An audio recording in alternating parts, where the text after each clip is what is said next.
Welcome to the Anarchy Gumbo Podcast. Michael W. Dean of the Freedom Fiends cooks up a very special blend of liberty, guns, sex, rock and roll, drugs, and thriving in spite of the state in an increasingly worrying world. All with a rotating cast of nifty guests who are also up in the middle of the night.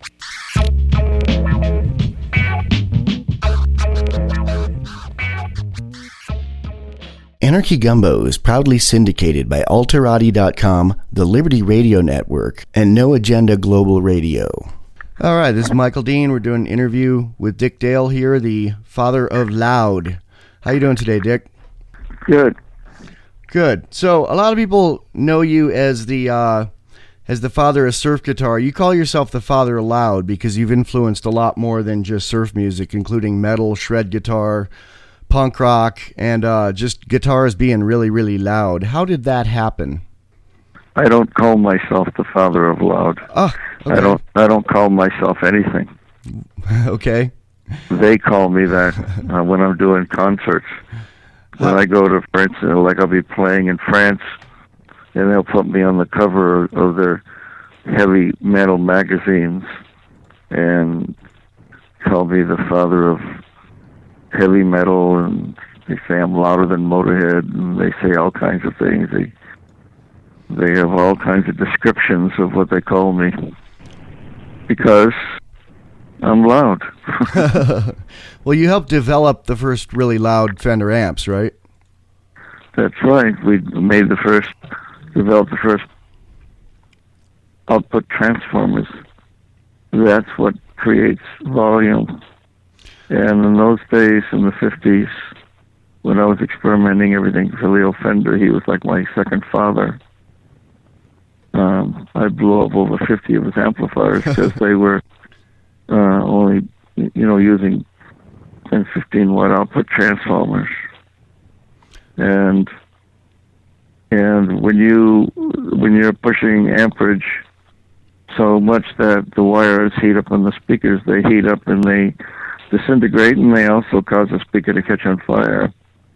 Even when I was in London, I was playing at the Royal Albert Hall, and my bass player's going, "Dick, the speakers are smoking." I go, "Shut up, keep playing."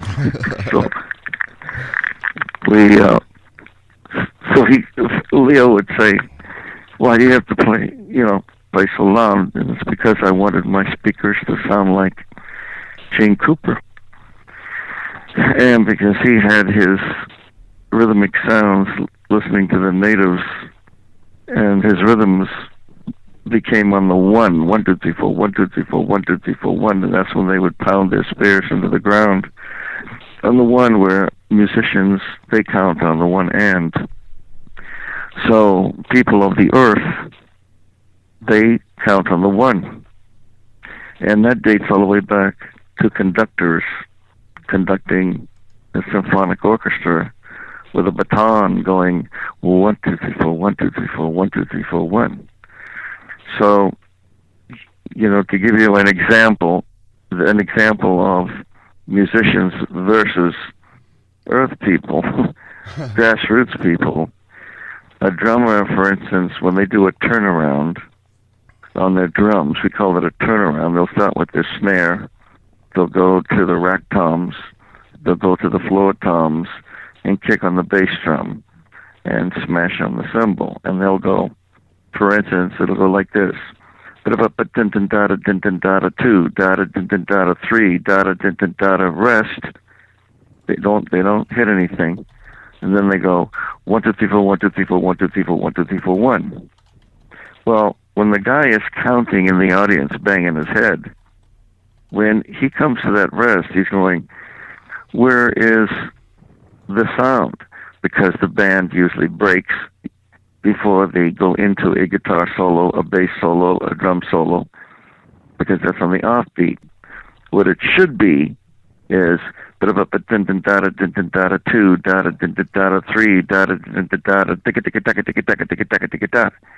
it's 1, 2, 3, 4, 1, 2, 3, 4, 1, 2, 3, 4, 1, 2, 3, 4, 1. It should start on the 1. And that's what the natives do. The indigenous tribes all over the continent. And even in the martial arts, which I had been in since I was in my teens, that's been my lifestyle. The Shaolin Temple never allows you to touch the skin of a drum for years until you can tongue what you're going to play with your hands. And that's a whole nother story, which I'm going to include all of this into a DVD that my wife Lana and I are going to finally make about how and why I play instruments the way I play them and how that is to be. And as I was saying within the Shaolin Temple, they make you tongue what you're going to play, going when you're like a drummer would go 1 2 3 4 1 2 3 4 1 2 3 4 1 2 3 4 1. You would go taka taka taka taka taka taka taka taka ta. Now you're impregnating that into your brain instead of trying to just memorize rhythms. You impregnate that to give a muscle memory, so that when you have it down and you're no longer the grasshopper, you will sound like this.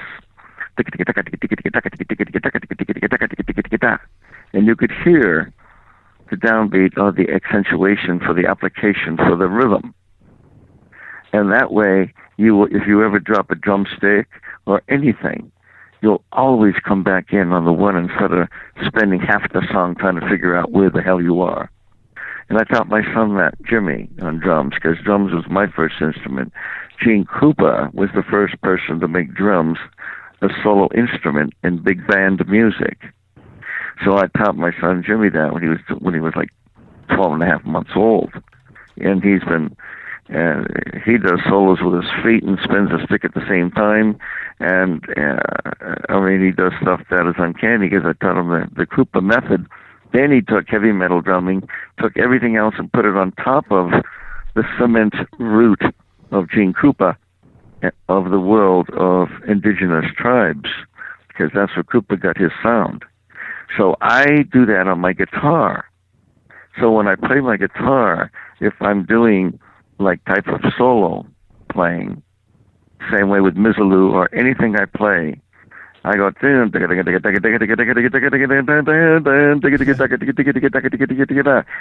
the guitar like I'm picking like I'm playing with drumsticks. And that's what they call it, the machine gun picking technique. Now, by doing that, I was wiping out all these amplifiers because I wanted the volume to be up really high. But the speakers couldn't handle it because they were like 6, 8, 10, 12-inch speakers, along with the small 10, 15-watt output transformers. So Leo, his partner, not his partner, the gentleman who worked from Hawaii, called Freddie Tavares, he played the Hawaiian steel guitar for Harry Owens, one of the most famous Hawaiian songwriters. And he came over from Hawaii to, at the request of Leo Fender, to perfect the Telecaster. And he did. And Leo wanted him to stay with him and work. And he said, no, I record for Harry Owens. But Leo said, I don't care.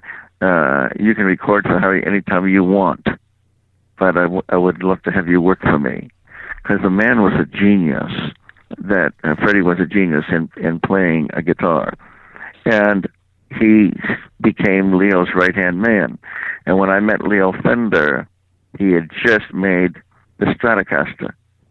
And I said, my name's Dick Dale, I'm a surfer, and I have no money, and I'm starting to play at a place called the Rendezvous Ballroom in Balboa, where every big band in the world had played. And he said, here, play this guitar and tell me what you think of it. It's a Stratocaster. I picked it up, and I held it upside down backwards, like I did my first ukulele, and because I'm left-handed, and I started banging on the strings, and he just about fell off the chair laughing. He says, why are you playing like that? And I said, well, the book never told me to turn it the other way, stupid, you're left-handed. and I just continued playing the ukulele that way. And when I picked up my first guitar, which is another whole new story, then I turned around and I said, how am I going to play all the strings?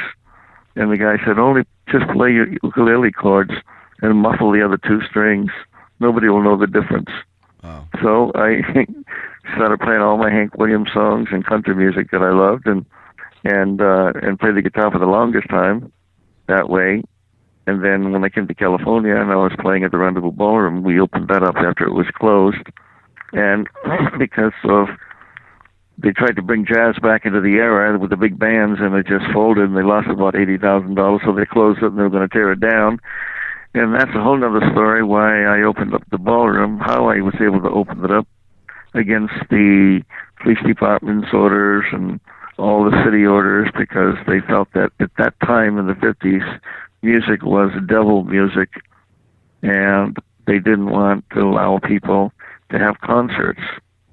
And they could only dance to horn bands, not guitars. Guitars represented dirty music and devil music. That's what they told me.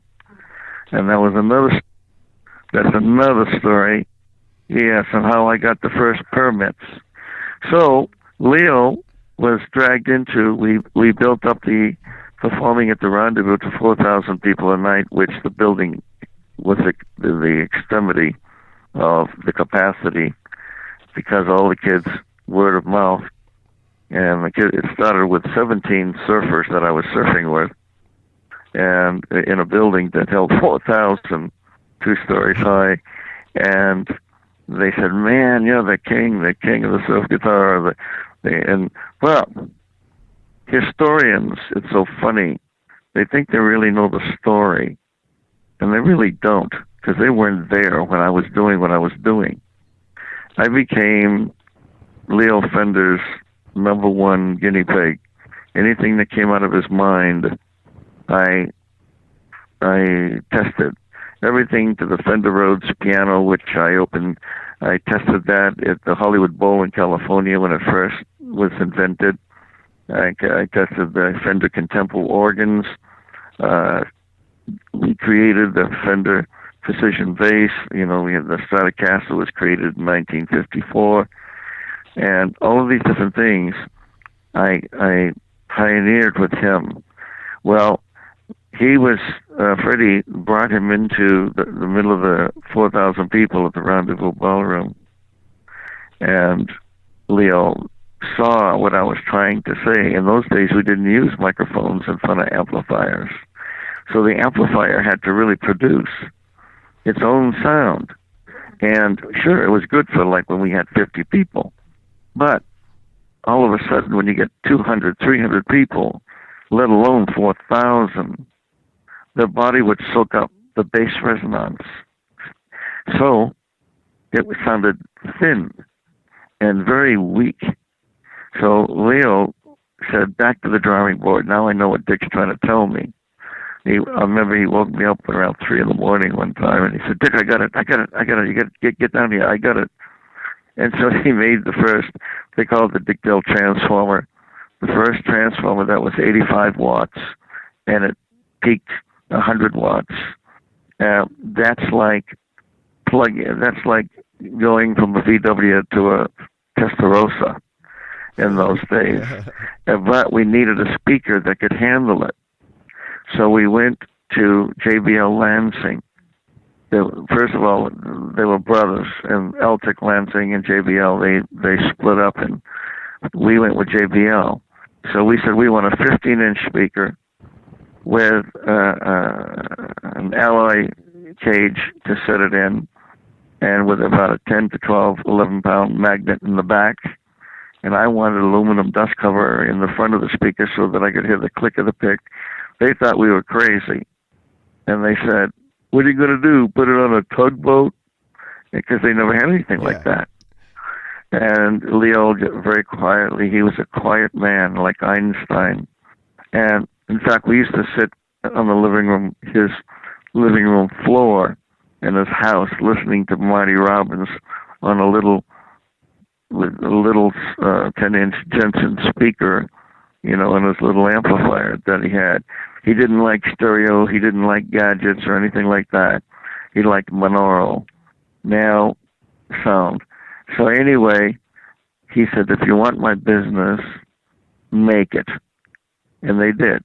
And we built a 3-foot high cabinet, 2 feet wide, 12 inches deep, packed it full of fiberglass, no portholes, and we wanted the sound to push the speaker in and out, in and out. And then we plugged it into an amplifier that he nicknamed it after watching me standing on top of my speakers in my cowboy boots, rocking them back and forth. Called me a showman. He says, "You're such a showman." So he called it the Showman. So it was the single Showman with the DD transformer in it, 85 watts, peaking 100 watts. And that, as I say, changed the world of electronics for the guitar. We also changed things in the guitar, with Dick Dale 5-position switch and all kinds of other little goodies. But that's another story on the Stratocaster. So then I was still tweaking the speakers, and the reason why they were tweaking is because when I was going with that power, it was causing the speaker to twist and not go in and out properly. It'd go out at an angle because it was getting confused from the signal that I was putting in with high power machine gun picking, they would call it, or I call it Gene Cooper picking rhythm. So we took the speaker back into JBL, and we said, listen, put a rubber coating all around the ridging so that it'll be very flexible properly. So they coated it, and we call it the little power pack we put into it for the cone. And to this day, I have never blown one of those speakers. I play through them as we speak today, all my original stuff.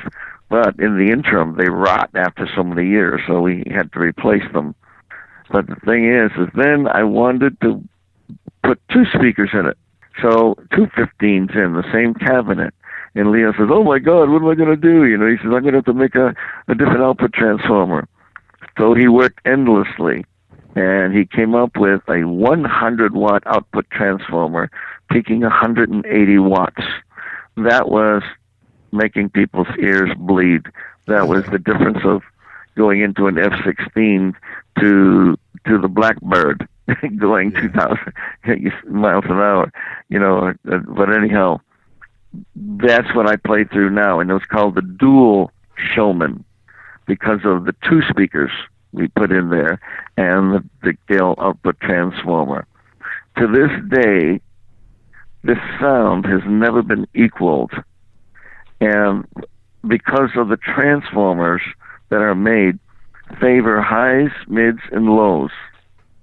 We only favor one of the other. They don't favor all three.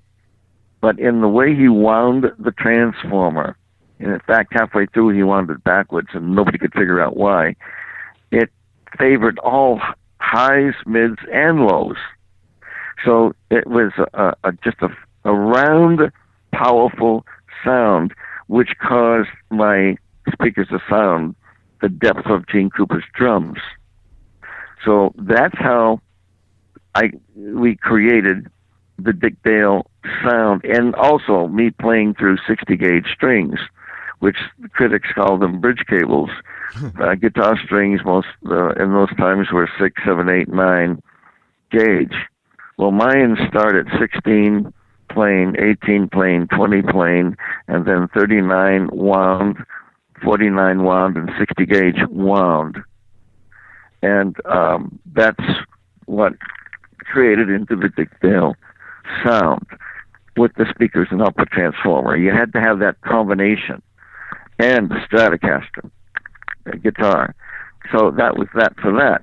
But here's a little bit that the historians think they know, which they don't know, and they say, Dick Dale sound, yeah, king of the surf guitar. He makes that the surf sound, the wet, splashy sound. You've heard that said before, right? Yeah. Using the reverb? Yeah. Okay. Well, the reverb was not created to make surf sound. My sound first came from the scream, came from the sound of Gene Cooper's drums. The way I picked, the way he played his sticks, that's the way I picked. Then the other sounds came from the big slides to hear, where you hear woo, stuff like that. I was raising animals from all over the world: lions, tigers, leopards, gorillas, elephants, everything. I've had hawks, eagles, falcons, sea lions, all the different kinds of things that I have been working with. I had over 40 to 50 species, and I was doing that to prevent poachers from killing them and putting them into extinction. There are no more wild African lions in the jungle. I slept with them. I ate with them. I did all these different things. I mean, I used to lay in bed with my African lioness, which I wouldn't let anybody do because people get killed all the time. Do you still have them? Know what the hell. Huh? Do you still have them? No. When my son was born, he started playing with the tigers, and he was coming in and he's going, "Hey, Daddy, look, I got some claw marks. You know, I'm going to be a trainer." I go, "Jesus, they're going to eat you, Jimmy." So So I had to give them up to my friend who had a full-on compound. But I did that for over 35 years. Well, when I'd come home, and my mountain lion would see me coming home, and it was time for him, he wanted to eat, they'd go, "Wow!" like that, and I would do that on my strings. When my African lion wanted to eat, it would go every day at 5:30. It'd go real low, and I would do that on my strings. With my elephant, I had a baby elephant I was feeding. You know, I'd put my hands down in her mouth with the food, the fruit, and rubber tongue, and she would scream high. And I would imitate all these sounds on my strings. In fact, I showed Hendrix. It wasn't before he was Hendrix, all these slides and things like that. That's a whole nother story. So it went to that. And then when I was surfing, then the surfers, well, I'd be in a tube, and I put my finger in the wall, and I'd hear the going across. And then when I get thrown over the falls and chewed up and spit out, you know, I would imitate that sound of my guitar. But it started with Gene Cooper, then all my animals, and then Mother Ocean. And it was my surfer friends who called me King of the Surf Guitar. And that stuck.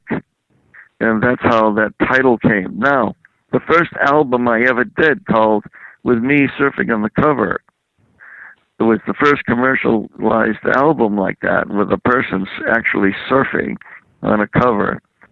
That was called Surfer's Choice. That sold over 88,000 albums just in my concerts. And that's like 4 million today.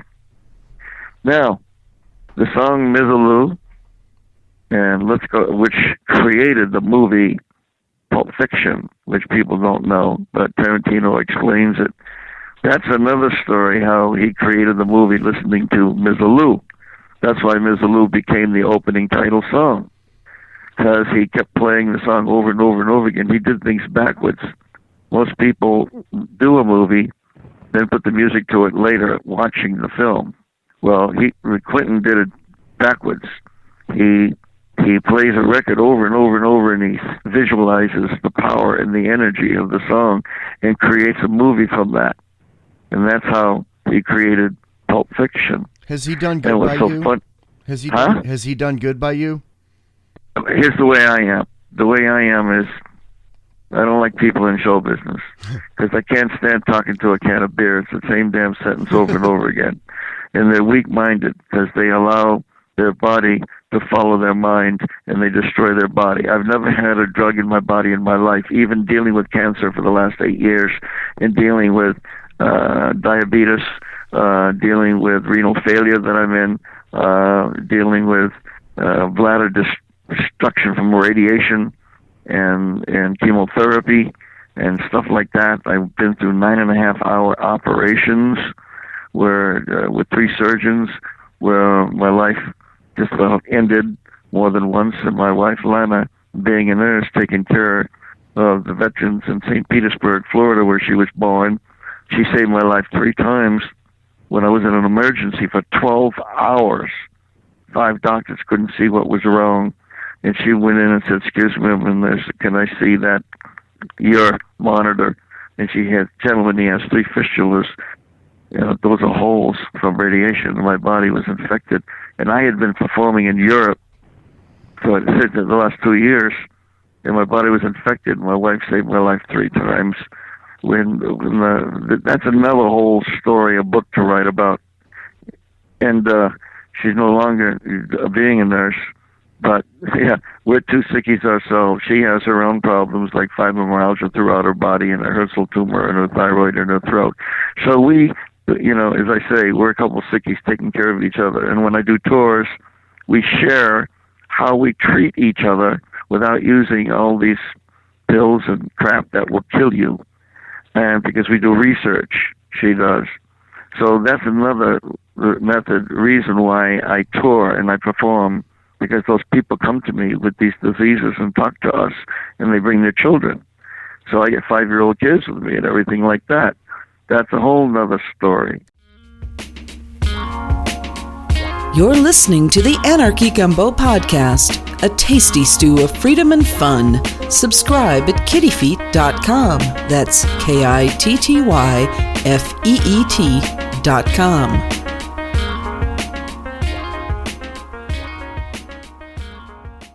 How many shows a year do you play at age 75? Well, I just got through doing 33 concerts in 5 weeks.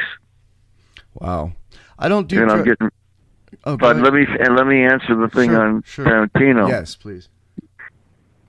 I've always been the rebel in the business. When I first started, when I saw how crooked it was, because money becomes greed in the minds, and every time they give me lifetime achievement awards, I have to give a speech, and when I do, I say everything that the main agencies, the main record companies, the main companies do not want me to talk about. And what I do is I tell the young kids not to sign these contracts because they give up their rights to their copyrights of their music. These people are only loaning them money. They're like a bank, and they're taking it out of their performances, out of their copyrights, out of everything, and they don't own anything in the end. That's why they get so screwed up. So I tell them all this, and that's why all the major companies, they hate me, because I've been this way all my life. But I don't care. I tell it like it is, because I just do what I do. My wife and I do it ourselves. And she's the same way. No drugs, no booze, no alcohol. So now, ever. And so now, what happened is, when Tarantino came to me, first of all, he gave my bass player, while I was on tour, a note saying, "I'm Quentin Tarantino, I would like to talk to Dick Dale."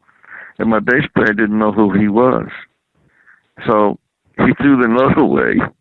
and so then Quentin found me later in my dressing room.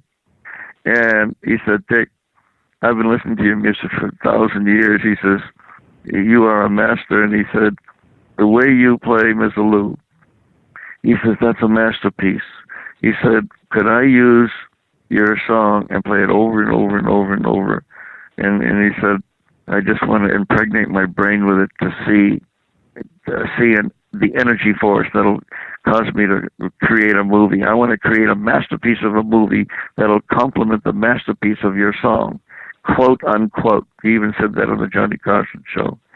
And I said, yeah, because he was very humble.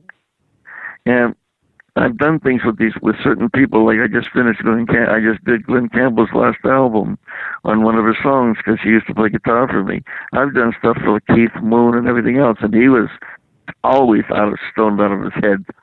But I never went to their parties because, as I say, I can't stand talking to a can of beer, the same sentence over and over. But Tarantino had the door slammed in his face all the time. So did John Travolta, because he was typecast from his first movies. So he couldn't get a job. So Quentin Tarantino gave him that position in that movie. And because I'm a pilot also, and I have my own airport here, but nothing like John Travolta. Look what the movie did for him now. But I loved it when Travolta was going to be in it because he's a pilot too. So, but Tarantino was such a humble man, it's just like a gentleman called John Peel at the BBC in London. We were soulmates, and I just did a whole thing for John after he passed away, and I only deal with people who have been through life and they've come out understanding what it was all about, and to become and remain a good soul within themselves. You know, so you know, he who speaks does not know. He who knows does not speak. That's why I've always been with Buddhist teachings of the way it should be. 1 and 1 is 2. It's not 3. So you know, there's no gray matter in my life. I just tell it like it is. And that's the reason why the big companies don't like me, because I tell the kids not to do certain things.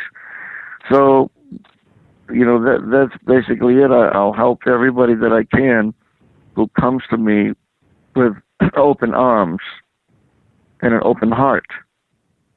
And that's the way it is. And Tarantino was one of those guys. Excellent. And so, you know, it not only helped me. Look what it did for John Travolta. He's flying jets, for Christ's sake. I only fly a twin engine, and you know, he's got a huge giant airport himself. I says I only got about 81 acres with my airstrip on it, my 2 airstrips, but up in the mountains, you know, and in the high desert. I'm right next to the Marine base in 29 Palms, California, the largest in the country. Yeah, and my friend Bruce is your pizza chef, huh? Yeah. We go there all the time, and he makes our submarine sandwiches and Rocky's Pizza.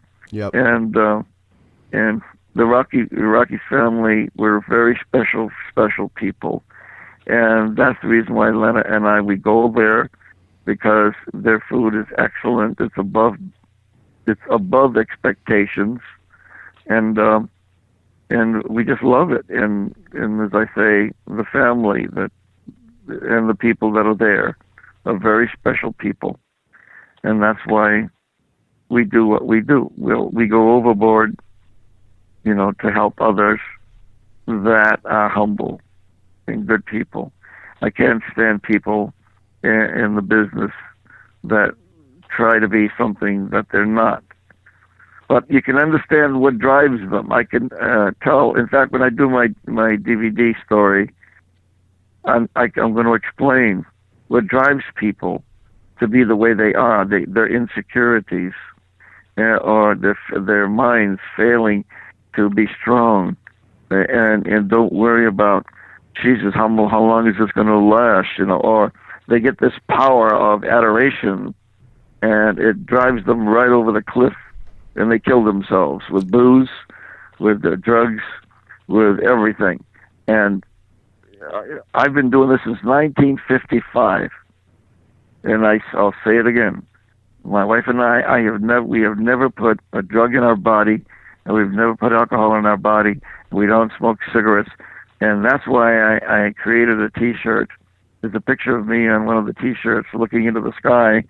I was sitting on the end of my boat, and it just says, your body follows your mind. And in the martial arts, if you are trained by good masters, I mean real masters, they will teach you that to experience is to know is to understand is to tolerate, and to tolerate is to have peace. That's third eye. It took me 18 years to understand that, and another 18 years to apply it. How can you get mad at an idiot? They don't know any better. So don't try to change them until they look into the mirror after they've lost something great enough to make them realize what life and how precious it is. So get rid of your ego, because you should only have an ego to take a bath so you don't stink when you go in the public. And I'll give you another saying from real deep masters. And monks, do not use this, because it is for earthlings, as we call them, who walk this earth. Thoughts become words. The monk does not speak. He does not speak his thoughts. He only smiles. And the reason why he doesn't speak his thoughts is because the word that destroys everything, businesses, marriages, friendships, is called perceivability. What we perceive things to be are not what they are perceived to be, from the giver to the taker. So you could say something, and the other person will say, "No, it ain't that way." You say, "No, I didn't mean it that way." And before you know it, they're going to get in a fight because the guy perceived it to be differently. So the monk doesn't want to screw around with people's minds. They're happy with living with what God created: animals, our Mother Nature, our flowers, our surroundings, the geographical surroundings, and plant your own food and make your own things by your hands. So if a monk gives another monk a gift, a carving, a bowl, or whatever, he doesn't say thank you.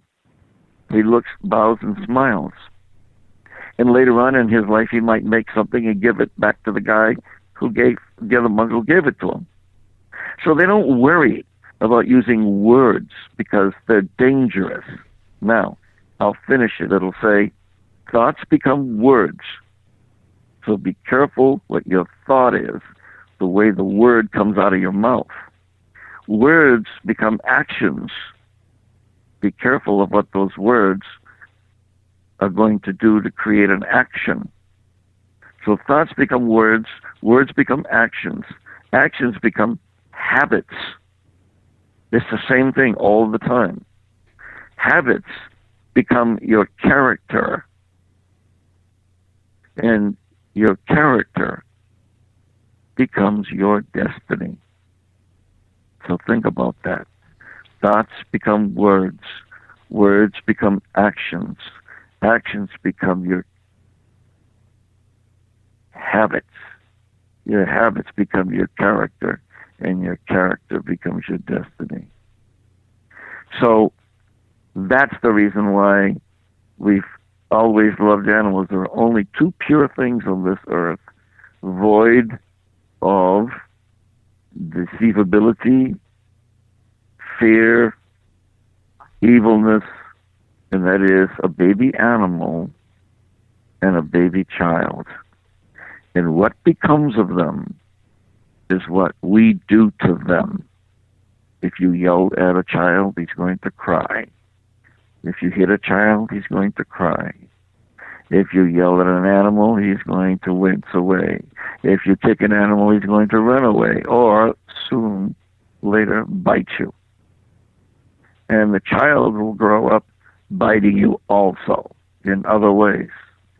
So you see how important people should be when they are in any form of occupation, whether you are an interviewer or you're a painter or a sculptor or a musician.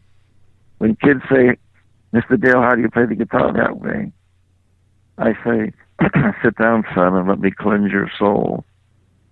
And what they do is they sit down, and I tell them it's all an attitude that comes out of you that goes into your profession. So don't live upon sensationalism. Live upon what unfortunately does not make news. Live upon good things.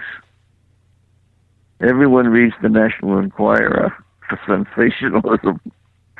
And that's the problem with people. They don't like this. They don't even... News is not a dog coming up to you and wagging his tail. But let the dog get run over, and they'll show it to you. Let a child get hit and killed, unfortunately, and they'll show you their little raggedy doll for the next 8 hours just to thrive upon it, to gain points on the ratings. Why don't you leave the people alone that were parents to that child and let them grieve by themselves instead of putting it over and over and over and over in the media, which is crooked anyway. So the whole thing in a nutshell is my music is a door opener because I play to all ages, all walks of life, every style, every different instrument, every style of music I can play. I play by ear, and my son does too. We created 2 new guitars for Fender. Check out Dick Dale's acoustic Malibu guitar, Jimmy Dale's signature acoustic Kingman guitar. Our music is nothing but a door opener to people that enjoy what we do. And when we get through playing, we sit and we talk with everybody and we sign. We're at the merch table and we do what we're doing. And they always come back with their families. And that's basically what Dick Dale's all about. Wow. I am stunned. I had You're stunned? I'm stunned. He said, wow. I had about 25 questions for you. I think I asked 2 of them and got a bunch of life lessons instead. He says, I was going to ask 25 questions. I asked 2 of them, and I got a bunch of life lessons instead. Don't ask me what time it is. I'll tell you how to build a clock. Yeah. Now, the reason why I speak like that is because I don't want people to assume, make an ass out of you and me. I want people to know the real story. There used to be a man all the time on the radio I used to listen to every single day when I was building houses, and he used to say, and that's the rest of the story. That was Paul Harvey. And I loved him. And that's why people say I'm either self-centered, I'm conceited, or whatever it may be, because I used to talk in the third person. Well, the reason why I used to do that, I used to say Dick Dale did this, Dick Dale did this, is because that the word in the human language used the most is the word I. I did this, I did that, I did this, I did that. And so I just got sick and tired of, I didn't want to use that. So I just said Dick Dale. And so they all tried to get sensational and all the everything. I've thrown more newspapers and people out of my next to me or in my that come to do interviews because they tried to get sensational. And and because I'm born in Boston, Massachusetts, I talk like, hey, Vinny, get the bat. We don't screw around. We tell it like it is. And one guy said he used the swear word 192 times when we talked. Goddamn right I did. That's the way I talk. That's the way I was raised. With it, in the surroundings. But I know how to talk if I'm in front of the Pope. And then I know how to talk if I'm in front of somebody who's being a jerk. A lot of places online say that you were born in Lebanon, but you're born in Boston? No, see? That's how they... Oh, I meant to tell you, I was going to tell you the story of the reverb. Okay. The wet, splashy sound. Yeah. But I'll answer your question. No, my father's mother and father was born in Beirut, Lebanon. And they're Lebanese. And my mother's father and mother came to America, and when they were 20 years old, they were born in Poland and went to school in Russia. So I'm from 2 dirt families. So those yeah. Those are your lineage is from 2 parts of the world that the United States has considered the enemy for, I think, no apparent reason, Russia and the Middle East. What do you think? Do you think that art can do more for peace than a bunch of politicians yelling at each other? The last time I interviewed anybody as heavy as you, that I walked away going, whoa. It was this writer, Hubert Selby Jr. And well, let me tell you something.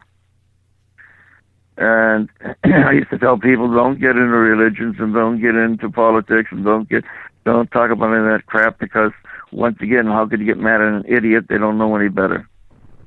So the thing is that music has always been a healer. All the way back to King Arthur times, the king would say, Jester, and when he was all upset, he goes, Jester, play me something on the lyre. and a stringed instrument. And it would do it and soothe him. Music soothes the savage of the beast. Now, I have done concerts where leaning on the stage were all races, all colors, white, black, brown, beige, everything.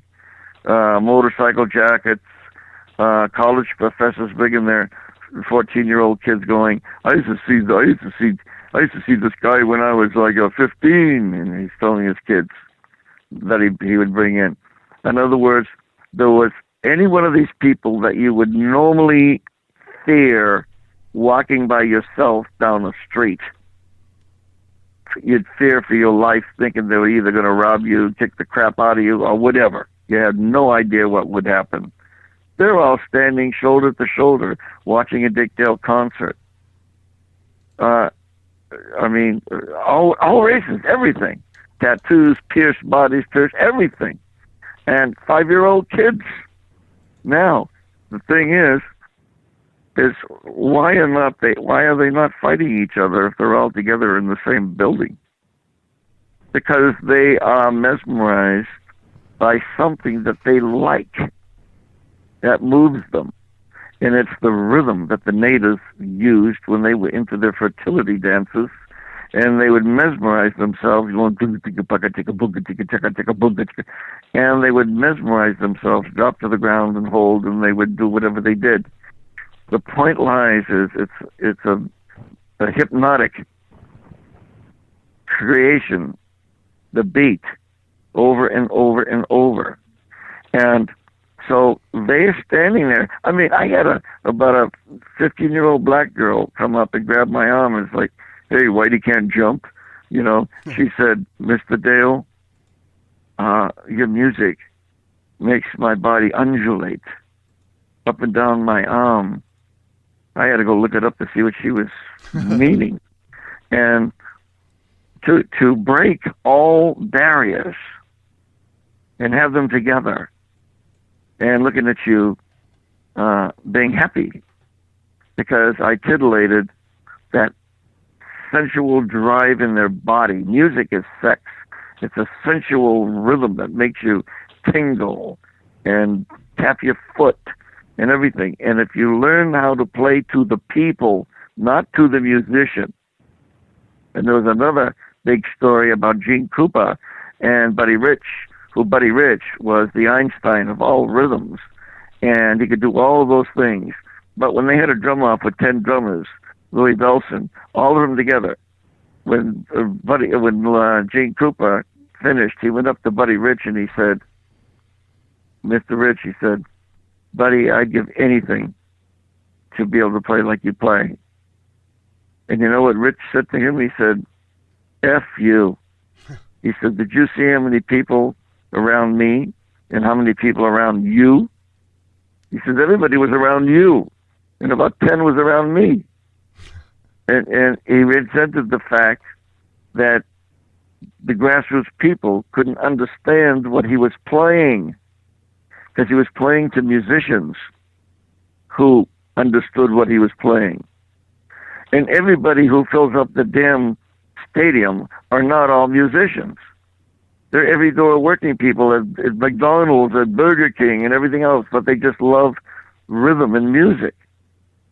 So because Gene Krupa used the beat that the natives used, the grassroots people could relate to it. And I proved that point when I worked Vegas, Reno, and Tahoe. Las Vegas, Reno, and Tahoe for about 17 years. And when I was playing at the Golden Nugget, in the dressing room, there was a sign on the wall, no drum solos. The curtain will come down on you. And the reason was everybody tried to play like Buddy Rich. And that meant they were playing on the rims of the drum. They were playing on a tight snare, tack-a-tack-a-tack-a-tack-a-tack, and playing on the cymbals and on the tops of the frames of the stands of the cymbals and doing everything that Buddy Rich did. And the people who were playing blackjack in the casinos were going, "What in the hell is that crap that's annoying me? It's tick, tick, tick, tick, tick." And they'd complain to the casino manager. So the casino manager told them, "No drum solos. Otherwise, the curtain's coming down or you'll be fired." And I watch it happen. Well, I was always kind of a little rebel in a way. And I decided I'm going to do a drum solo. So I started doing the drum solo, and when I got on the drums and I did the drum solo, the curtain didn't come down. And so it was all over. People applauded and everything. And I found out that the booking agents that were booking these other bands complained to the casino manager. "How come you let Dick Dale do a drum solo and you pull the curtain on our band?" And the casino manager said, "Because Dick Dale knows where to hit the goddamn drums." Right on. What I did was I played a Gene Cooper solo on the floor toms. And I'd go doom ba da doom ba da doom ba da doom ba da doom ba da doom, and it was low and mellow and rhythmic, so that the people playing cards were tapping their fingers, playing blackjack, and they're going, "Okay, hit me, and then go ahead, hit me again," so and so. They were tapping out, they were following the beat, because it wasn't sharp sounding. It was mellow sounding like the natives and the grassroots. I did music for the Aborigine, and they brought me their children and gave me sand paintings and stick paintings. And because I did a didgeridoo for them, it's knowing what to play to whom you're playing. And people don't understand that. Most musicians get on the stage and say, "I'm going to play something, you're going to like it whether you like it or not." This is what I did. And what I tell bands, if you want to make an impression on a club owner that you're playing for the first time, play the top 10 music first and play it good, and play about 5 songs good, so the people will like what you're doing because they can relate to where they were when that music was playing. If you're going to play an older song, play an older song. But play something that they can relate to in their time, and that's the reason why you size up the audience. Now, after you've done about 4 songs like that, they're going to say, "God, these guys are good," because you've done something for them. And then you say, "Here's a song we wrote. Hope you like it." And then you play it. You don't start off your show with a song you wrote if it's brand new to the people. You see the difference? Yeah. And that's the way it is. Now, in politics, that's a whole nother story. And that is, would you rather have somebody run your brake company, putting brakes on cars, that's been doing it for like 30 years at your place, or have somebody coming out of Yale or Harvard or whatever you want to call it, come in there and say, "All right, this is where we can cut costs, and I'll do it with this way, and out goes an inferior product that's going to break down." Born with a silver spoon. How many people in the government regime has been in the foxholes and held their buddies while their heads got blown off? I've been in the Air Force in the crash crew. I know. I've been in explosions. I kind of feel like we don't need leaders at all. No. What we need is somebody. Here's an example. People who get into the governmental situation, they have no business sticking their necks out, going into telling what other companies should be doing. Other companies can run their company through their own knowledge, their own investors, their own everything, their companies. No, they should. What happened to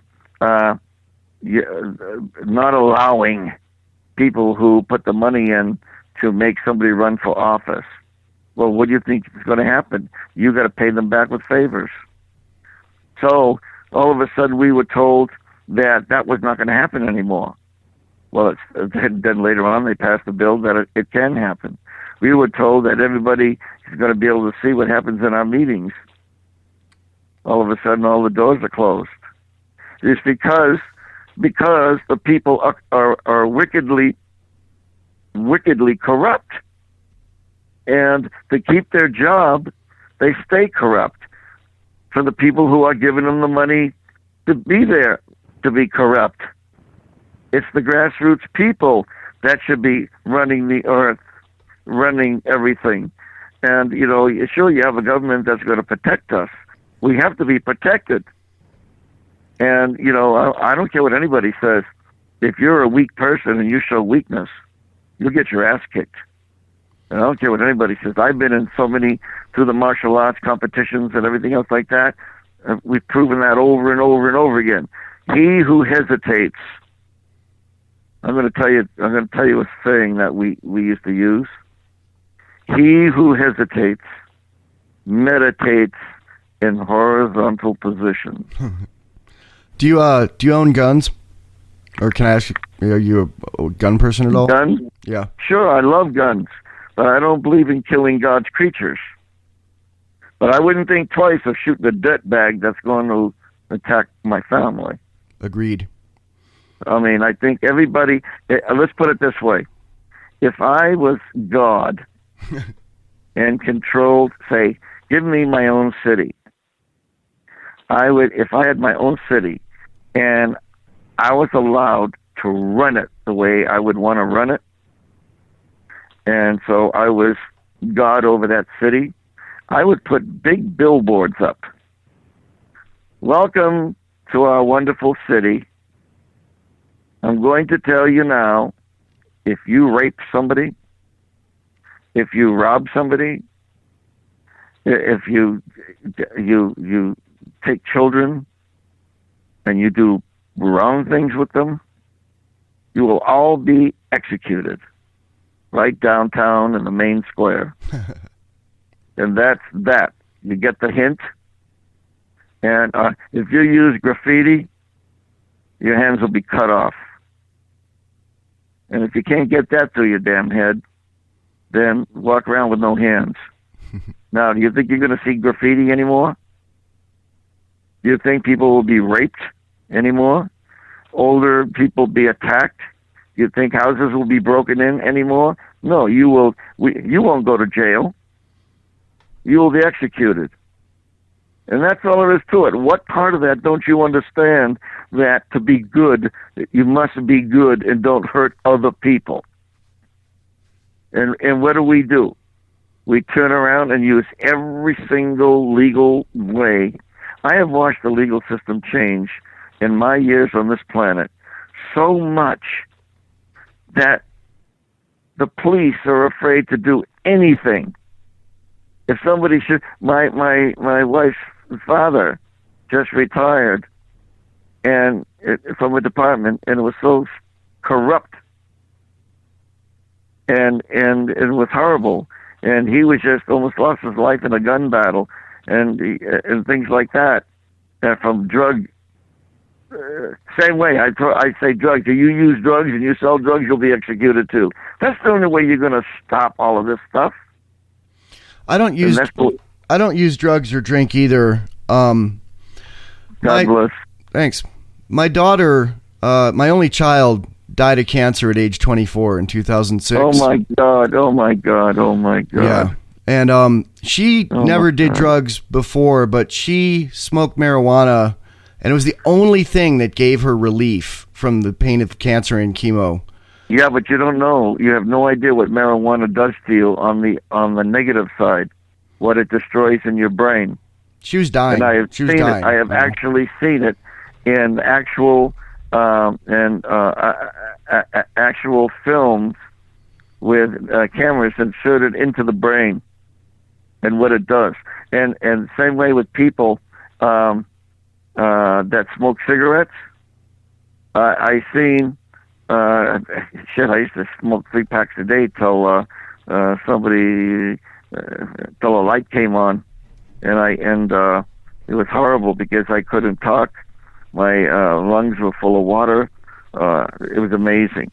And but anyway, I quit cold turkey, and that was all. But if you can picture a barbecue with coals in it, and you know how the coals turn white and after you're barbecuing something, and it sits, they turn white. And if you blow on them, they turn red, right? Yeah, that's from smoke, but they can vaporize too, where it doesn't produce smoke. What do you think it should be illegal for cancer patients to smoke pot? No. Wait. Let me finish what I'm talking about. Sure. They lie there, and when you blow on it, they ignite red. Now, when a person inhales a cigarette, I saw it on film. It goes into the lung, and our lungs. You know, we have these mini little veins, cilia, vessels. Yeah, and it's like the branches of a tree. You know, you have the trunk, and it goes out, and they get thinner and thinner and thinner into the branches. All right. When they inhale, that tips of the blood vessel, it lights up like those coals do. It actually gets really red, and then down into black.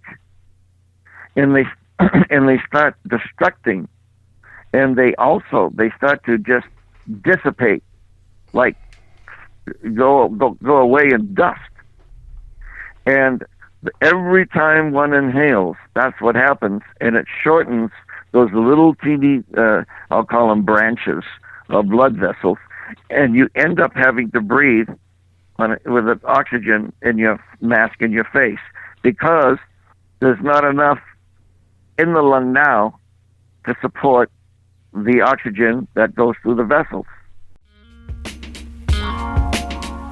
You're listening to the Anarchy Gumbo Podcast, a tasty stew of freedom and fun. Subscribe at kittyfeet.com. That's KITTYFEET.com.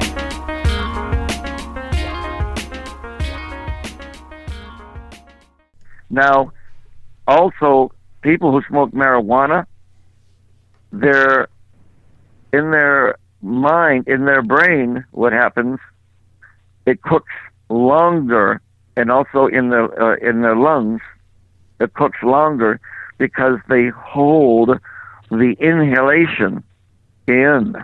Whereas cigarette people, they inhale and they blow out right away. So it takes longer for the effect to take place. But people smoking marijuana, because they hold it in their lung, and it goes into their brain and the blood, they get the disaster quicker. Yeah, but people smoke a lot more cigarettes than they do, pot. So it's probably net. And let me tell you what I went through. I went through pain that cannot even be described. I've always been tough. I've never backed down from anything in my life. And even in my fighting tournaments, everything, no matter what, and decisions in my brain and my body. And the pain that I went through after 2 9.5-hour operations, where the cable, my brain just shutting down, where the radiation in me every day for Jesus Christ, Monday through Friday for 6 weeks, and same way with the chemotherapy. But the pain, and my stomach was cut open, where I could see my intestines, my inside of my stomach. I could put my hand down into my stomach, curl my fingers underneath the flesh. It was like somebody hit me with a butcher knife, because they had to open up all the stitches, and the opening was about 1 inch wide, where it looked like somebody hit a piece of slab of meat, and you cut through the skin, and then you see all the red flesh. Well, that's what my stomach looked like, and I had to do this myself, because the nurses didn't even know what they were doing. And I had to flush this out 3 times a day, looking inside of me, saying, Jesus, I'm looking inside my damn stomach. And I stick my hand out in my stomach. And then I had to pack it lightly, so that it could slowly start healing itself and come together. I never thought it would, but I had to do that. But when all this stuff took effect on me, I couldn't lay down. When it was 11 o'clock at night, I was in pain that you would never believe, all the way to 6 in the morning, and then I would collapse in shock, just collapse. And this went on, and I said, every day it's going to get better, it's going to get better, it's going to get better. Well, every day it got worse, it got worse, it got worse. But that's the way it was, what I had to go through.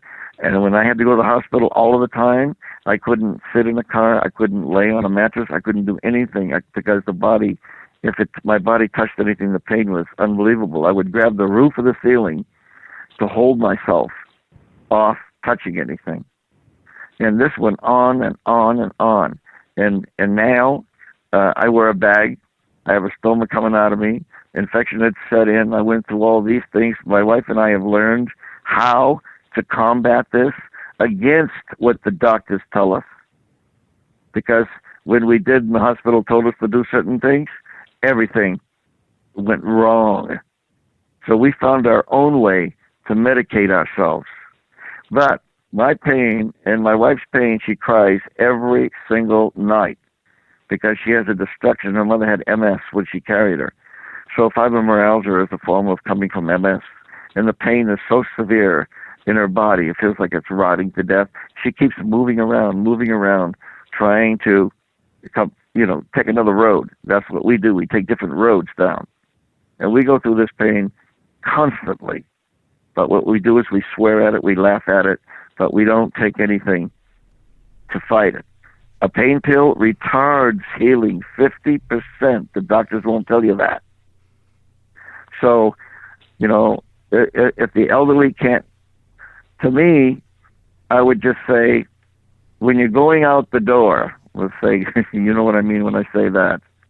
When you're going out the door in life, I would say, do anything that'll ease your exit, because you're going. And that's it, because I've watched the elderly that can't handle it. And it's just like somebody taking depressant pills. What the Christ is that? Yeah. You know what I'm saying? Right now we're just guiding some kid. He's 19 years old. He writes to me ever since he was 12, and then all of a sudden his life has been so weird. And my wife writes also, and he's on depressants, and we got him off of alcohol, we got him off of drugs, and he tried to stay off of depressants. And now he's saying he couldn't stand it, so he's going back and we just wrote him back. We said, hey, that's nothing but another addiction. They give that out in school now. I mean, if a kid is having trouble paying attention, the school psychiatrist will give 12-year-olds pills now. Yeah. Well, you know what? There's nothing better than I've taken kids that did nothing but destruction in their life. And I've taken them and I've shown them things like patting my animals. I've showed them things like flying in an airplane, having them take part of it, creating something, teaching them archery, teaching them karate, teaching them how to think, to be able to deliver, and stuff like that. And guess what?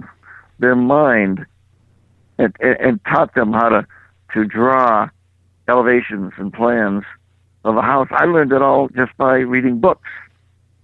And I mean, Christ, I flunked math when I was in 7th grade. And I never had algebra or geometry, but I learned how to draw elevations to build a 7,000 square foot home for my mom and dad. And I drew all the nuts and the bolts and the threads and everything. I would show kids, anybody can do anything if they want to focus on it. I give talks to schools that won't allow kids to go to regular schools because they are supposedly the bad people. And when I kick the teacher out.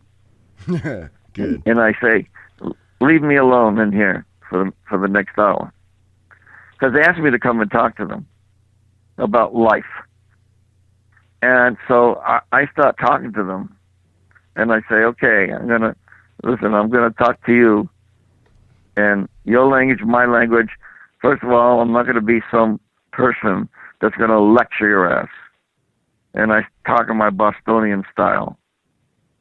And I'm going to say, this is fact, pure fact. The reason why you're writing on the goddamn walls out there in graffiti, because you don't have a goddamn thing to do. Now, if you sat down and you had a hobby and you got into something like, and even painting, sculpturing, anything, and you'll be so consumed with it, you won't have time to go on out and write on the goddamn walls. Paint on your own walls. You know, that's right. That's right. Just what you said. And that's the whole thing in a nutshell. But by the time I get through talking to them of insecurities and all these different things, they become so, they're listening. And I get guys coming up to me that are, you know, like 6 foot, you know, big guys, and they'll go, Mr. Dale. I guess, yeah. And they'll get really close to me. And they'll say, will you come here when I graduate because my parents are not going to be here? Will you walk down the hall with me? Wow. I said, shit, yeah. And so, you know, I told kids when they were like 5 years old, came to see me with their mom and dad, brought them when I was playing. And they go, can I play the guitar like that? You know, I said, you know what? I love piano. It's my favorite. And the thing is that I told the kids, I said, listen, I want you to do me a favor. I want you want to be strong and healthy. I said, I want you to drink water, good water. Drink it a lot. He said, no, the water isn't going to do anything for you, but it's going to give your body a bath. And that's all water does. So it's going to give you a bath inside. It's going to make everything clear and clean. You'll go to the bathroom good. All these things will be good for you. Don't drink soda pop. Your teeth are going to rot completely. And I say, drink, you know, you can drink some fruit juice, things like that. And then after you drink it a lot, when you get through drinking it, drink water right afterwards, so you get all that fruit. In fact, when you drink it with a straw, so that the sugar in the fruit juice, which is natural, won't go sliding into your gums and your teeth. And I showed them, and I said, and I'm going to show you something. And I gave them a set of teeth that my dentist friend gave me, all the people that he was pulling teeth, and he saved them for me. And I gave him all these different drinks to drink, that people drink. And I put it in each tooth, and you wouldn't believe in about 3 weeks what happened to those teeth. That was unbelievable. And I put a nail in a bottle of Coca-Cola, a can of Coca-Cola, and within 4 weeks it was gone. 3 weeks it was gone. Yep. And I explained to them all these different things. And I said, so when you drink, you know, regular good fruit drinks from real fruit, drink it with a straw so it goes right down into your body instead of hanging around your mouth. Well, guess what? I've seen that kid has come to me now about 4 years later. And he goes, Mr. Dale, remember me? I was in Catalina when you were playing. I goes, hey, how you doing? He goes, guess what? I'm still drinking water. Well, if you can get through to one person, that's what we're here for. It sounds like a very, it sounds like Dick Dale is more than a musician, or even like music is just the delivery method to... That you said it right there. Bring change. It's a delivery message. Yeah. It's a delivery message. That's the perfect way of saying it. Thank you. Have you ever read a book called Zen Guitar? You ever read Zen Guitar by Phil Sudo? I'm gonna. I don't think you'd learn anything from it, but I think you could have written it. But I think you'd be interested in it. It's written by a guy named Phil Sudo. He died of cancer. I interviewed him right before he died. He's a surfer, Japanese-American rock guitarist, Zen master martial arts guy from Hawaii. Well, Hawaii was my home for many, many, many years, but let me tell you something. That's another thing to talk about. You talk about cancer. You know, the medical world knows all about it. And here's the thing: like the Egyptians have been using it for centuries. There's a thing. First of all, cancer cannot live with oxygen. Oxygen kills cancer cells. It's been proven over and over again. And drops of oxygen, liquid. They drank a thing called hydrogen peroxide, food grade, 35%. And there was a story, a friend who worked for me, he took his father, who was in his early 80s or late 70s, or early 80s, something, and he had cancer throughout his chest. And they were going to operate on him in about 4 weeks. They said, wait 4 weeks, we'll do the operation. Well, the son found out about hydrogen peroxide. You can look it up on the computer, and food grade. And he said to the doctor, because the doctor was a dear friend, and when my wife talks to doctors about what she knows, and she's done research in institutes all over the world, their eyes roll back in their head and they don't even know what she's talking about. And they tell her, oh, don't pay attention to that. Well, he said to the doctor, have you ever heard of hydrogen? He didn't even finish the word. The doctor said, get him on it right away.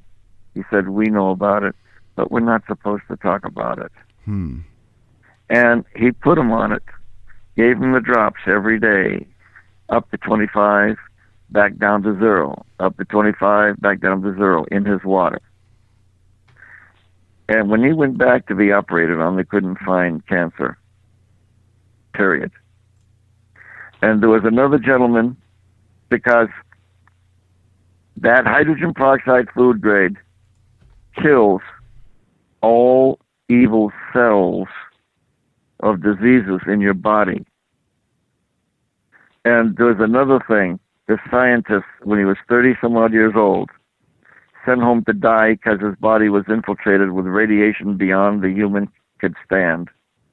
And there was nothing they could do with him. And he decided he's not going to die. So he created something called cell food. Look it up. It's CELLFOOD. It has 79 enzymes in it, gold, zinc, copper, all these things, and the liquid oxygen. He saturated his body with it. He lived to be 85 years of age. And read about what it has done. So look up two things. Look up cell, look up cancer, space, oxygen. Read what it does. And then also look up hydrogen peroxide food grade. Read what it does. And that's the reason why we are treating ourselves with it. I was given 3 months to live when I was 20 years of age from rectal cancer. There's a Hendrix reference to that in a song, isn't there? Well, that's right. Well, that's another story. Another misnomer of what people think. Oh, and what's yes, real. it certainly. Yeah. Do you know what that was? Well, it's Hendrix says you'll never hear surf music again, and a lot of people took that as like, I'm here. Right. I'm here now. I'm Hendrix. We don't Right. need surf music anymore. But it was him praising you and worried that you were dying, right? Yes, I've got the whole recording of it. And what it is, and it's somewhere here in this old junk place. But the thing is, I'm like a pack rat. I keep everything, and I don't know where it is. But what happened was I had never missed a concert, period. I had temperatures of 104, everything else. I've always performed. And the one night I dropped, I was walking around my pool table, and I just collapsed. Went in, had an operation. My mother said, it looked like a pound of liver. And they dropped it on the floor. There was the tumors that they took out of me. Well, then everything got infected again, and so I went back in, and they went up what they call the deadly 14 inches. And it's where you don't know where you got it. I remember hearing the word saying, oh my God, doctor, and he goes, shh, like that. They operated me on the next day. Well, that's a whole other thing. Well, because I couldn't play that night, I asked the group, who was a Dick Dale clone, everything I had, he had. And he did everything really well. And Dave Myers and the Prophets. And it used to be the Dave Myers and the Surf Tones, and then it became Dave Myers and the Prophets. Well, Dave performed at Harmony Park in Anaheim, California, when I had gone into the hospital again. And Jimmy was recording at the time, because I found Jimmy when he was playing bass for Little Richard in the bar in Pasadena to like 30 people. He wasn't Jimi Hendrix then. And he used to come, and I used to show him my slides. But Jimmy was left-handed like me, but I play upside down backwards, and Jimmy didn't. We made him a left-handed neck. So he strung it as a true left-hander. And in fact, the drummer at one time, when I was drummer, Buddy Miles, used to open for me when I came in through his area. And in fact, I hired him to play in one of my nightclubs. He used to get on stage before he would bring me up on stage, and he used to go, "I'm going to tell you something, folks. There wasn't a day did go by that Jimmy didn't say I got my best shit from Dick Dale." Excellent. So that was funny. But here's what really happened. He heard that from his guitar player, he said, "Hey, man." He said to his guitar player while they were recording, and they were screwing around in the studio because you could hear it happening. This was the recording. And they're all joking, making jokes and screwing around. And he said, "Hey, I heard Dale did a no-show." And that was a terminology we learned, everybody used then in those days, when you didn't show up for a performance. And the guitar player says, "No, man, he's dying." And Jimmy said, "Well," he says, "I guess you'll never hear surf music again." And there was a silence, and then he said, "But I bet that's a big lie," because he knew what a fighter I was. And he dedicated the song, Third Stone. It's the only instrumental that he ever did. Dedicated it to me that way. And that's why in one of my CDs, I said, "Jimmy, I'm still here." And I played Third Stone. Wow. And that's how that happened. But you see how the media screws up? Now, I'll tell you about the real quick, like the reverb. I did not, because I was singing and playing all these songs, country songs and everything, I did not have a natural vibrato. And what I did was, I said, "Leo, I got to have something to I want my voice to sustain, like on a piano. When I play the piano, there's a sustain pedal." And he goes, "Oh." So we started experimenting, and we created things like the Echoplex, and it was an echo machine, and that didn't do the job. So we couldn't figure out how to do what I wanted to do singing. I got home and I had a Hammond organ, and on it there was a button that said reverb. So I pushed the button, and I goes, "That's what I want. It sustains." So I took the whole organ apart, and in the back I found this tank screwed onto the back of the organ inside with springs in it. And I took it to Leo, and I said, "Leo, this is what I want. This is it. This is Hammond organ." And so he made a separate box, and we put 3 tubes in it, a 6K6, 12AT7, 7025, and the springs, and I plugged in my Shure Dynamic birdcage microphone that Frank Sinatra used to sing through. He used to carry it everywhere he went. And I ended up sounding like Dean Martin, it was great. So I started singing through that. And then about a couple of weeks went by, and I said, I wonder if I would just plug my guitar into it and take away the dry sound, And I did. And but my album, Surfer's Choice, sold, as I say, 88,000 albums, and Mizzaloo and Let's Go Trippin' and all that stuff. That had no reverb in it at all, and everybody swears there was, but it wasn't. Wait a minute, I got to do something here. Hold on. All right. Okay, I got to take this and go into, that's how much they know. It wasn't that. It was the way I was playing in the first place. The album was already called Surfer's Choice, and King of the Surf Guitar and Let's Go Trippin' and all those songs that had already been on the playlist hits. So that's another part of the story that they don't know. I got a couple questions about people you've influenced, and also just I want to know about if you've ever worked with or met the producer Joe Meek. Oh, I don't know. I can't remember names. Okay. Do you ever? Have you ever listened to the band Dead Kennedys? No. Their guitar player sounds so much like you. It's uncanny, man. Yeah. When I get to playing, I'm done. I have many windows in my life, and I'm not a born what they call dedicated musician. I play by ear. When I get to performing and playing, I go home and I do something. I either went surfing or flying my plane or I'm building a house or, and now, because I'm dealing with my medical issues, I got to wear a bag the rest of my life, and I'm in renal failure right now as we speak, and I'm doing this all doing my concerts. And all of this that's taking place, I'm not able, it's throwing the crap out of my body. Wow. And so I want to get back in the island, back surfing, but all the radiation wiped out the strength in my lower regime, in my hips, my legs are very weak and everything. But I get on the stage. I mean, they were carrying me on stage before I got my strength back and putting me in a chair. And that's how bad it got. I went down to 150 pounds, and all you could see was skin laying on my bones. That's when I had to stay in beds. And then my wife got my weight back up again, and I have it back up again. People say I look better than I've ever looked, period.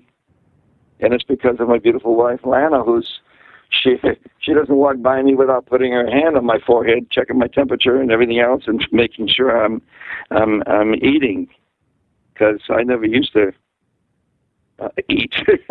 So I'd go all day doing something, So, that's... Yeah.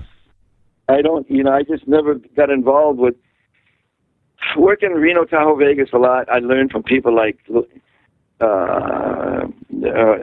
Liberace, watching them perform. I worked with guys like from Johnny Cash, Tex Ritter, Ernest Tubb, Lefty Frizzell, all these people, and I watched how they performed, what they did, and I learned from all of that. And but then I became very physical on stage when I would perform, because it come right from inside my guts, my body. And in fact, the country players used to say, "Dick, stop moving around so much. You're making us look bad," because they used to love to just stand there and play. In fact, Stevie first music that he ever learned playing on the guitar was Dick Dale albums, he used to say. And when we were doing the beach party thing, we got nominated for a Grammy on that, doing, I think it was Pipeline. I said, "Back to the beach, thanks, honey." I said, "Let's go for it, Stevie." So he goes, "God damn it, I'm trying to make it look simple." So anyway, stuff like that. I mean, all these people that I've been indirectly involved with that used to open for me when I was performing, from Buddy Holly to just all the way to SpongeBob, Yeah, I did the music for that. So. Oh wow. And Scooby-Doo. Yeah, I know it.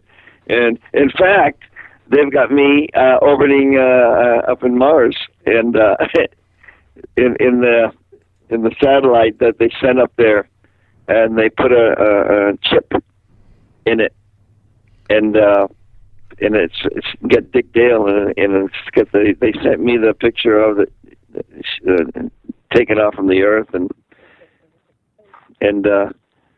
yeah, she says they picked the right place to send me to Mars. That's kind of full circle there. I had to ask where you're from, because you started the interview saying something about Earth people and how they played music. Do you feel like you're from somewhere else, or like you're just temporarily here? Sometimes I wonder. Well, when I say Earth people, I'm talking about the grassroots people, the people who've been digging ditches all their lives, the farmers, the ones that, and then they learn to play music, the ones that do learn to play music. I'm talking to grassroots, the real grassroots people who, the down-to-earth people, thank you, honey, the guys that fought in the dugouts in the war, and I mean, there's so much to be done. Like when the guys give up their lives, they leave their wives for 2 and 3 years, their unborn children, when they give up. You know what it's like to leave your closest ones, your loved ones, and never see them for 3 years, and then come home without a leg and arms, and all of a sudden you've got to fend for yourself, and what you know, all that kind of stuff, and they should be given insurance, and I mean they went to give their lives, and what do they get for it? Nothing. My stepson Sean is in the Army, and he's a huge fan of yours, and he wanted me to say hi to you. A lot of people said to say hi, but I want to say that Sean said to say hi to you. Yeah, well, God bless him, and for doing something that, what can I say? I'm going to tell my wife this. He lost his daughter 20 years. How old was she? She was 24. 24. And she went through some pretty heavy shit. And, but anyway, I mean, to lose one of your family, you know, that you're close to, and you know, the kids are supposed to outlive their parents, not the parents outlive their kids. And you know, but as I say, when that pain, it's like a boat being pulled from its mooring in a storm, never to come back. You know, the pain. There is no words. There are no words to take away pain, and that's what I tell people when they've lost their loved ones. But they are with you. That's right. We have proof of that, and which I never believed in before. I didn't believe in anything unless somebody came up and shook my hand and said, "Oh, I'm your ghost," you know. But my wife is what they call a sensitive, and she's been that way since she was born, and she's seen these spirits sitting in her crib, and when she was a baby, and they talked to her and told her certain things and everything else, and now she sees my mom and my dad, and talks to them, and so I used to try to trick it, to find out, you know, ask questions that only my mom would know, and only my father would know, and Lana would not know. And all of a sudden, sentences come out of her mouth with my mother's dialect, and says things that she used to say to me as a child. How would Lana know that? And she even told Lana, when Lana first contacted me through an email, when she saw how, I'll tell you a quick one. When Lana was 2 years old, she never knew her father. He was killed by a train. And her mother, and they were very poor. She her great-grandmother was called Cherokee. And they were very poor, and her mother with MS. So she was taking care of her mother at 2 years old. Her mother gave her a Dick Dale album with me holding one of my tigers, me looking straight ahead, called The Tiger's Loose. Lana looked into my tiger's eye because she loves these animals like I do. She feeds over a dozen coyotes every night. She calls them out of the desert, and she gives them names. They bring their babies to her. Hey, last night, honey, it sounded like there was 1,000 coyotes calling you out there last night. And anyway, she goes out in the middle of the night in her damn bathrobe, sits down and calls them, and they come to her, and she feeds them. And anyway, she looked into the album and looked into my eyes at 2. And she told her mother, she says, Mommy, one day I'm going to be with him the rest of my life. Wow. Figure that out. Then she was going to be a nun. She wanted to be a nun as a child. And she followed me through her life, never contacted me because I had been married. And then when the divorce came, which was a hellacious divorce, horrific.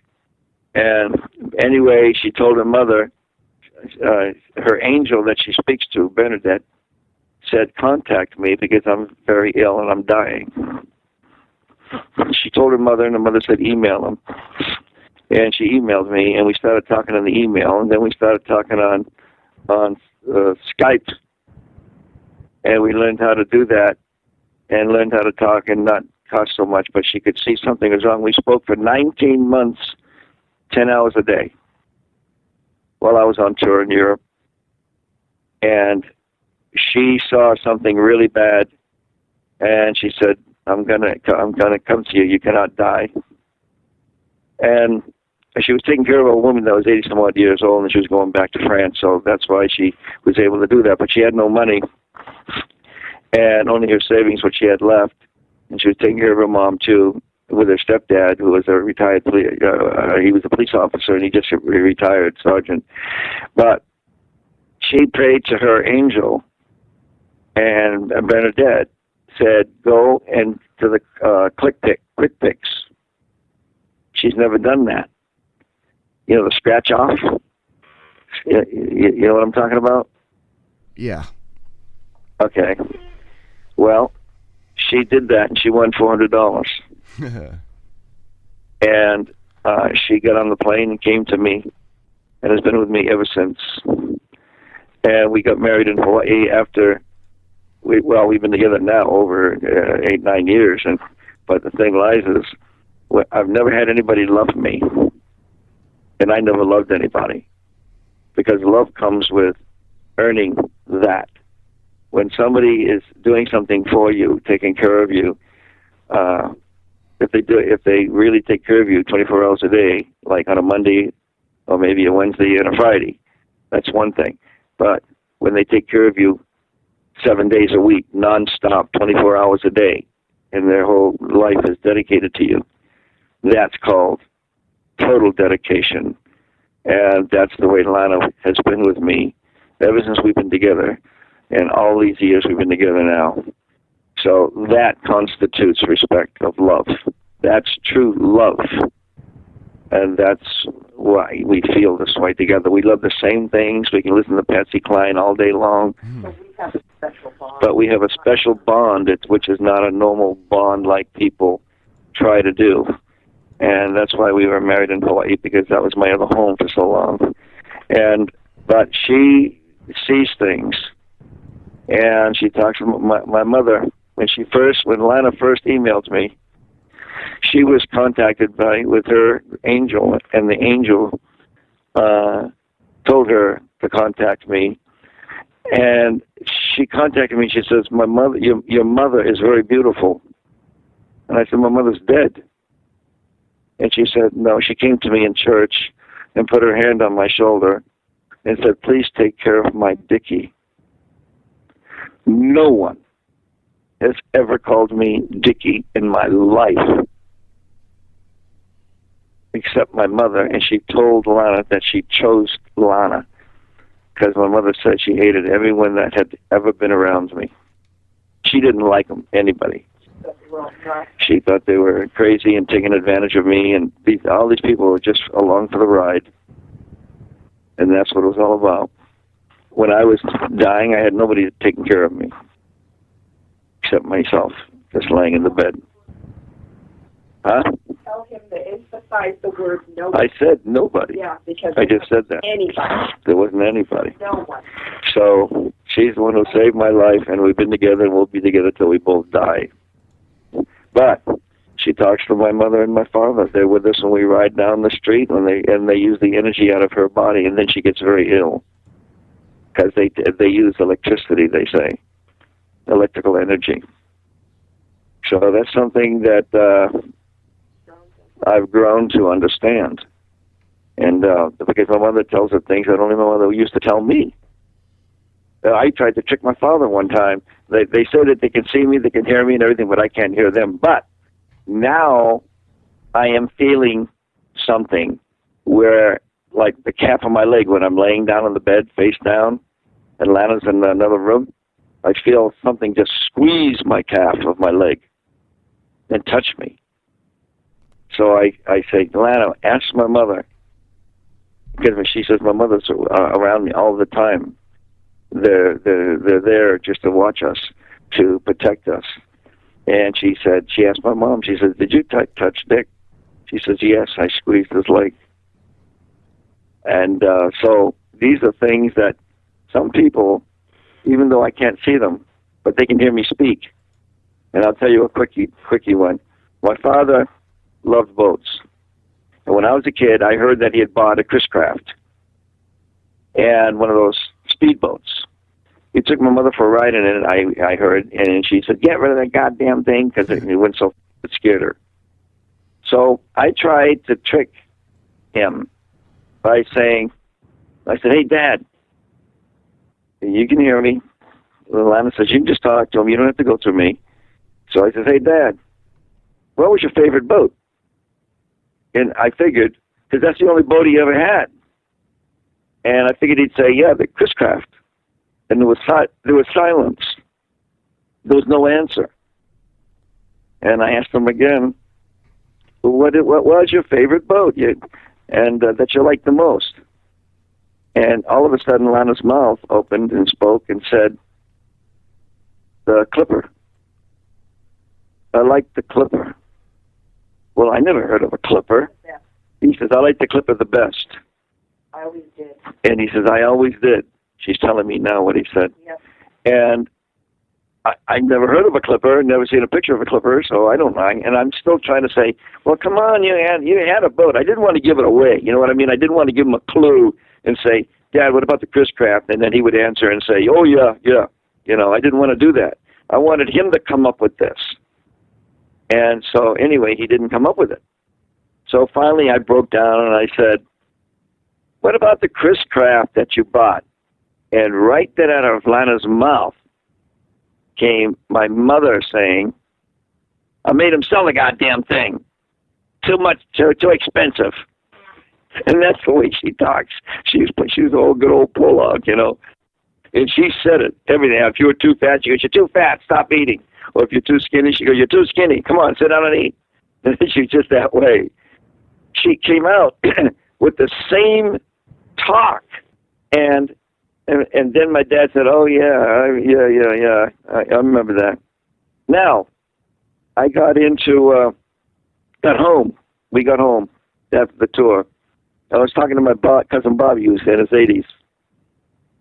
He's 80. And he's my dad's sister's son. So I says, Bobby, did you ever hear of a Clipper? And Bobby goes, yeah, that was your dad's favorite boat. He used to go fishing on it all the time. How do you like that? That's amazing and beautiful, and I don't even have earth words to describe all of that, man. Yeah. Well, this is what's going on. And one day maybe I will be a sensitive like Lana. But something is happening. I did feel the touch. And my mother takes so much energy out of her when she's talking to her. And my father talks to her, tells her what kind of merch to make. He's a merch man. He's saying, put Dick on put him on the air and put the Deltones on the air and make some pins up and do this. And she says, God, I can't sleep. She can't keep up with them. And but everything they say, the words, the phrasing. We were in Massachusetts, where I was born, in Boston, and I was raised in Quincy, Massachusetts. And Lana, I was taken her to the house where I was raised. We walked down looking at the beach, and there was a bunch of trees and bushes, and she said, something happened there, Daddy. 2 people died. I see them. I said, what are you talking about? She goes, I see them. So the kid that was with us, and the kid that I was raised with across the street, the other kid was part of the family over there. He said, yes, it was my grandfather. My grandfather drowned trying to swim to the boat in the storm because it broke loose, and he couldn't swim and he drowned. And the other death was a drug overdose of a person. She told them first that two people died. It was men. And then when we were driving across the bridge, because of the problem that I have here in renal failure, I was trying to hold it, to get to the motel. I can get there. I'm holding it. She goes, honey, you got to stop. You're gonna have to go. It's gonna be dangerous. And I goes, I can do it, like that. And all of a sudden, she starts twisting. I goes, you okay? And she goes, your mother's yelling at me. I goes, what is she saying? She says, tell Diggy to go. What? What did she say? Tell Diggy to go take a piss for Christ. She goes, tell Diggy to go take a piss for Christ's sake. That's exactly the way my mother used to yell at me. So I have, they'll be in the car with us all the way driving to a gig. And there's just things that go on like that. So you're going to have faith in your loved one and know that they're there and they see you and they can hear you. And I can honestly say they do. And Lana says she can honestly say that they do. But there has to be some kind, I can tell you one thing about it all, real quick. There has to be some kind of a closeness between the parents and you, or the grandparents and you, and that's why some people, families that are... Are you there? Can you hear her? Yeah. Sometimes when you have families that are close, that can ruin the chances of them again. They don't come back. Hand the phone to her. It's picking up about half of it. Oh, okay. Okay, here I am. Okay. What happens is when you have families that are not close, sometimes the relatives do not come through what they tell me is the channels, the different channels. And it's like a time machine that goes back and forward. And they can cross through, and they can speak to you. But with me, they've always chosen me. When I was a child, a very young little girl, I used to see spirits. And the spirits were either they had been killed, they were unhappy. I can't tell you how many I saw. I mean, it's just unbelievable. And the things they would tell me and the things that I was so sensitive as a kid, and I was an only child. I was a real sensitive kid, and I think that has a lot to do with it. My mother is extremely sensitive, and she's an artist, and that's how I was able to pick up on these things throughout my life. Wanting to be a nun was for a time when I was a child, and I've got a real spiritual way of looking at everything, the earth, the animals, everything, people. And I just see things a certain way, and these spirits have to communicate with somebody, so they for one chose me, and there's a million other people on the earth as well that can do it. And I think if you just open yourself up, you can feel and see just about anything. But you have to be a very open person. People that have shut themselves off to it all, they'll never see these things. You have to be sensitive and open. And that's all I can say on the subject. I mean, that just about sums it up. So I will give you back to Dick. Here he is. Thank you. You're listening to the Anarchy Gumbo Podcast, a tasty stew of freedom and fun. Subscribe at kittyfeet.com. That's KITTYFEET.com.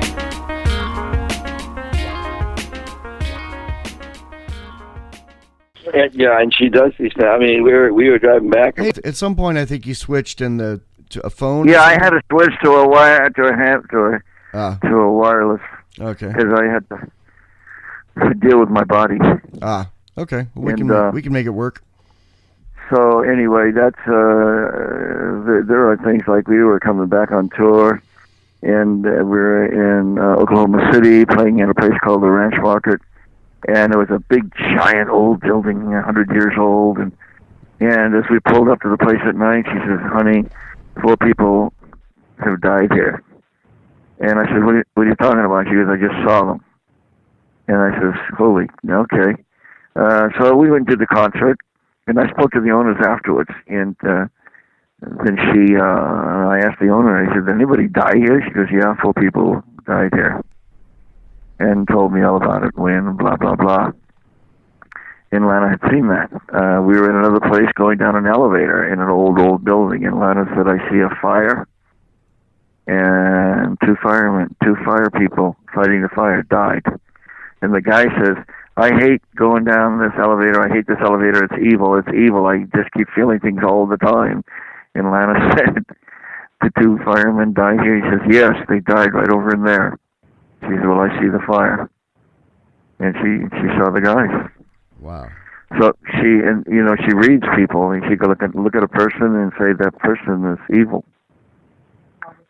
She can tell what they've done in parts of their life because it flashes by her, and it's pretty wild. And we have a spirit here at the ranch, and I remember when she was coming here for the first time when I picked her. She flew off from Florida to help me, and she had never seen mountains before, and she just loves it here. And of course, she cries every time we come up our dirt road, which is a mile long, and because she loves it so much when we're coming back from our tour.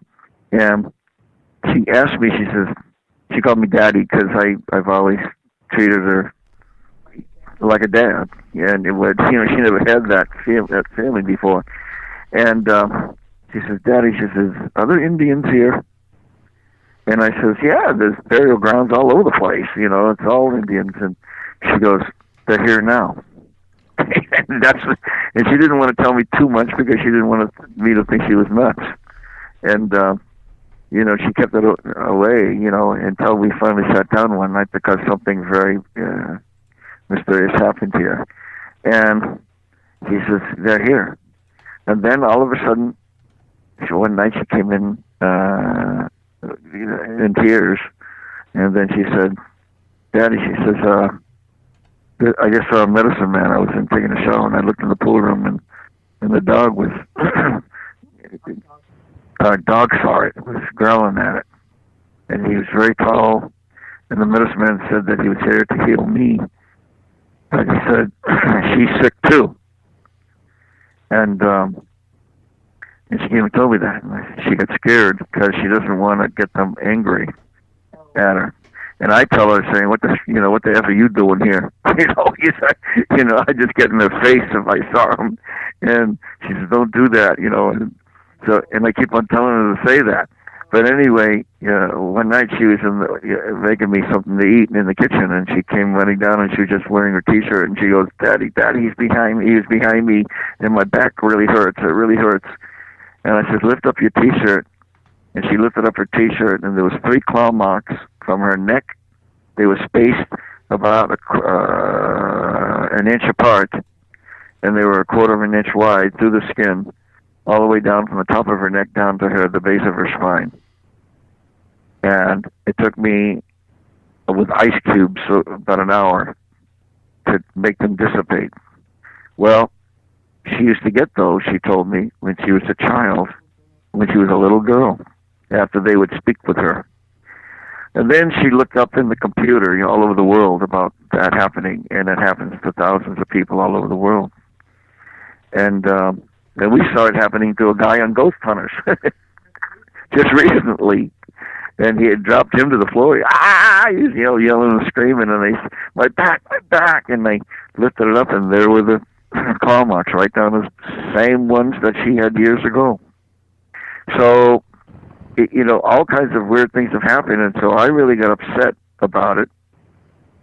And being with monks before, I went into my chants that we used to use for disciplinariness within ourselves. Number and get killed, number and get killed, number and get killed. And I went into that, and I told the ghost, I just said, don't F with her, man. You're going to screw with me. And that's all there is to it. And I got into his face, if he was listening, and then I started to meditate. And what happened was, when I came out of it, her back was burning again. And there was the claw marks coming down, but they stopped halfway, and in 12-inch letters, high, perfect, it through the skin, a quarter of an inch wide, were my letters, D. Wow. And I have pictures of all of that, and I took it with my iPhone. And it was me doing battle with him. He's letting him know he's there, but I'm letting him know I'm there. And so for so many months, he stopped doing it. Then we were on the tour. I was telling my bass player about it, because he gets nervy about everything. And I just wanted to scare him. He's hilarious. He can't go by a hospital without. That was Ron Egglet. He used to work with me years ago, and he's always stopping at a hospital because he's a hypochondriac. And what happens was, I was telling him about this, what was happening, and some people will listen and go, oh yeah, until they sit in front of her and they'll actually see it take place. And all of a sudden, as we're talking, he freaked out and he looked at her legs. She started burning. She looked at me. She says, "Daddy, I'm burning." I goes, "Ron, lift up her back." So he lifted up her T-shirt, and he almost passed out because he saw the claw marks on my letter. He saw my letters and DD. And sometimes they'll come on her backwards. In other words, the D making it left and the D making it right, like that, when it really gets involved. But normally it's plain DD. All of a sudden, they came out on her neck, and they were about 2 inches blood red through her skin. And it was on her neck, and it came out on her tops of her thighs. And I took pictures of that because we started talking about it. Because the spirits can travel anywhere. They go to any dimension. I mean, we had one follow us from Hawaii, and he was a very famous Hawaiian surfer, and I knew who he was. Yeah. So there is something out there with people who have the God-given talent of being a sensitive, and it's the first time I've ever, had to witness it. Because I've just seen what? Oh, yes, because I've just seen drug addict lunatics. Nobody can believe I went through all those eras without taking drugs and booze. And it was so funny. But anyway, that's what she does. I mean, she sees things. I mean, she knew one of my best friends for many years. His mother died, and Lana, we were talking about it. He was there. He tried studying the stuff that Lana has, but he got so confused. But they have to come to her, and he was there in the vehicle with us, and we were talking about his mother because his mother really liked me, and I liked her very much, and then all of a sudden he goes, and he was thinking about his mother, and he was a non-believer of what sensitivity is because he tried to research it and he just got confused, so he closed the books on it all and became totally negative about it. And but then when we were talking about his mother, Alana, all of a sudden her mouth opened and said she didn't die, she was murdered. And all of a sudden his head turned around and he says, Jesus Christ, that's what I thought too. And it was her husband, his stepfather, he is. And he was from another land. And what happened was that she turned around and said he gave her black liquid every morning, and I said, yeah, that's what he did. He told her to drink this. He says it'll make you feel better. It's medicine, and it wasn't. It was a poison, and he never had her. It was in her coffee and or tea. She couldn't tell you what it was. She just said it was black liquid, and he didn't. He wanted to have her do an autopsy, but he didn't do it because he was so messed up. And then he said they fought. And Lana says they fought. They fought a lot. And then I said, they did. And it was about her will. And Lana said it was about her will. And Mike says, my God, it was about the will. And that's what it was. And then she says, he told the police he was in the kitchen when she washing dishes when she fell on the floor in the other room from the bed. And Lana says he never washed the dishes. He never did dishes. He never washed one in his life. And the stepson said, that is goddamn true. He never was. He never was in the kitchen. You know, he never washed dishes. And then she said they didn't even sleep together. And he goes, that's true. He always slept on the couch. So it freaked him out completely because it was all coming through Lana's mouth. So figure that one out. Wow. Because, what'd you say, honey? I knew you were ill for your mother. He knew, Lana knew that I was ill through my mom. She didn't hear about it on the news. It was my mom who came to her and told her. You were dying. But I was dying at the time. You were supposed to be dying. I was supposed to be dead. But I wasn't about ready to let you go. And she wasn't about to let me go. Because she never got married. She never had the boyfriend. She always told everybody that she was saving herself for Dick Dale. and her parents told me the whole story. Wow. So it was amazing. So, you know, so when you say, what do I think I am? I think I am when you say an alien or whatever, maybe I just think I'm Johnny Appleseed, traveling across the country, planting seeds of not only apples, but seeds of ways that people can look at life a little bit differently that'll make them feel better. We appreciate that. And know that there is hope and know what roads to go down. Because I tell everybody, listen, everybody is intelligent. Monkeys are intelligent. I mean, but intelligence becomes your worst enemy. Why? Because all these different roads that come up in your mind from your intelligence, you start going down, and what happens? You usually get your ass kicked. And so, what controls intelligence? Only one word. It's called wisdom. And where does wisdom come from? Age, making all the mistakes you've made in your life, not to go back down the same road again. And that's what I tell people. I said, learn from your mistakes and learn from mistakes of others. And what I do is when I'm trying to learn how to build something, do something, I take the ego and throw it out the door and say, excuse me, I come to you with an open heart, an open mind, open hands.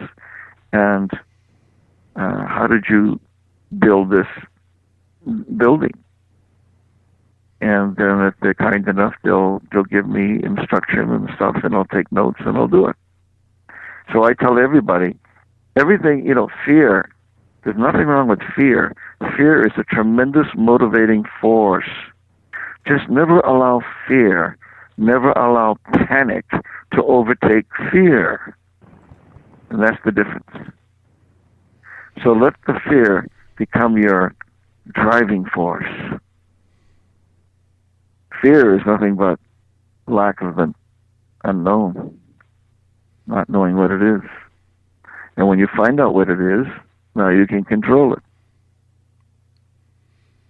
So that's what I try to do. And I'm kept alive, I believe, for, like you said, the music being a door opener for people to come into, so that you can give them a little bit of penicillin in a very polite way, because I have many windows in my life, and that's what I do. I don't stick and stay in one. I'm constantly going into another, to another, to another, to another, to another. And that's why I show kids that when you get so screwed up and you have to go into a gang and you've got to, because you've got nobody else to show you this other road to go, you know, there are so many windows you can look through and be a part of. And you get them started. And that's basically it. Thank you. You're welcome. So, you ever going to be coming to one of my concerts? You ever coming through Wyoming? No. When we do our northern tour, we go, as I say, from Idaho and. You do Denver though, right? Yeah, we go through Denver. Yeah. Denver's drivable. Oh, that's cool. Yeah. So our next northern tour, we just did that. We just did our northern tour. That was when we did 33 concerts. And get on my webpage, dickdale.com, and hit the tour dates, and you'll see when we list our tours. We're doing a short one, only 13 concerts on this one on the West Coast, up to Washington and back. Cool. And then the next one will be a southern tour all the way to Florida and back, starting in Arizona. And Florida is where Lana was born, in St. Petersburg. And then we do northern tours, southern tours, western tours, stuff like that. Excellent. Well, if you're ever coming through Wyoming, you'd be welcome to stop here and spend the night or have dinner or whatever. Well, thank you very much. And we got room. We got room. Well, thank you very much for that invite. Just every once in a while, get on my webpage and see if I'm going to be coming near you. All right. We got cats, too. You got cats? She loves cats, yep. Yeah. Yep, we got cats. Yeah. All right. Well, you take care, and thank you both. We'll see you on the next one. Take care, man. Okay. Good health to you, and God bless. Bye. And Lana says thank you. Yeah, thank you. Okay. Take care. Bye-bye.